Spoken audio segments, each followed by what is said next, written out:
Ayan, magandang hapon po sa inyong lahat. This is Teacher Anne and welcome back to my YouTube channel.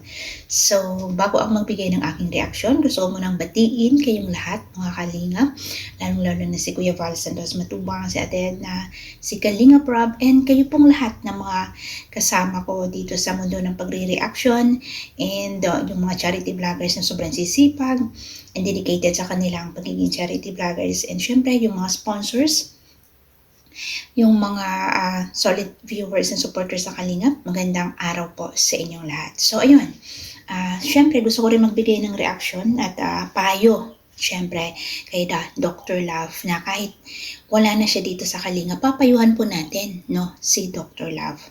So ayun mga Kalingap, ako po ay nagulat sa kanyang mga sinasabi. Kung meron man na mga usapan sila o talagang sinabi, siguro yun. Kasi paano niya nasabi sa kanyang live kung hindi rin sinabi nung isang big sponsor na nagangalang LD, no? Bakit nasasabi ni Dr. Love yun? So, ibig sabihin, sinabi din siguro nun sa kanya or maging siguro sa kanila, hindi natin alam. Pero, bakit niya isiniwalat sa publiko kung may mga ganun silang usapan? Dapat hindi niya yun sasabihin. Dr. Love, hindi mo ba alam na sa ganyang mga sinabi mo, mapapahamak itong si Mr. LD? Bakit ko nasabi? Whatever happens dito kaya Bro Kindred and kaya Verana, kung anong mangyayari sa kanila, ang magiging suspect po ay ang sinabi mo at maging ikaw, baka ikapahamak mo din. So pagka mga ganyang usapin, delikado po yan at wag mo pong i-shout out. Discreet, kailangan may discreet, kailangan na tahimik, nakatikom po ang mga bibig.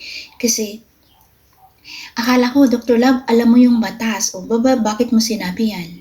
Eh di ba nakakatakot? Kung ano ang mangyayari doon sa dalawa, eh di magiging primary suspect yung sinabi mo o baka ikaw din.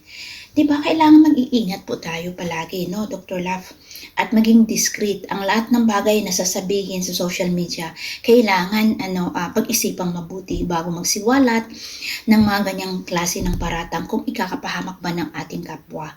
Ikakapahamak yan ni Mr. Leo D. Paano pala kung hindi si Leo D ang gumawa at may nangyari sa dalawa?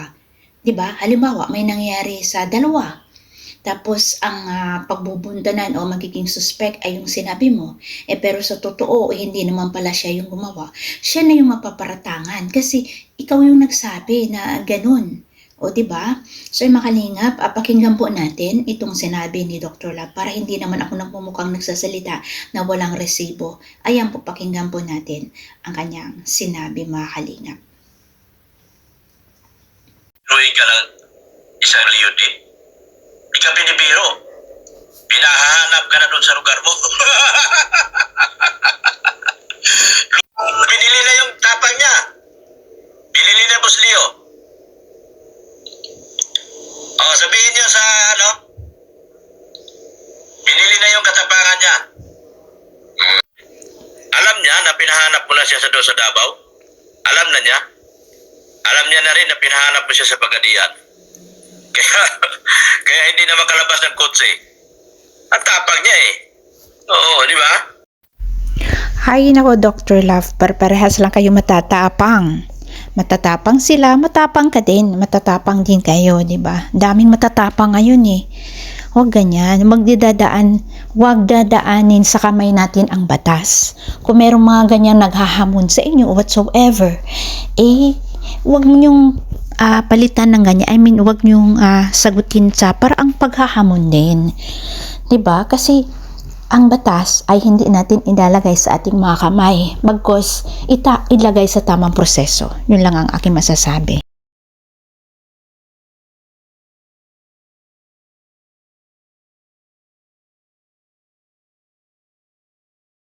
Yung makalingap, diba, napakalinaw na kanyang pagkakasabi na baka daw mamalayan na lang nung dalawa o kaya nitong ni Verana na naandyan na sa loob ng bahay.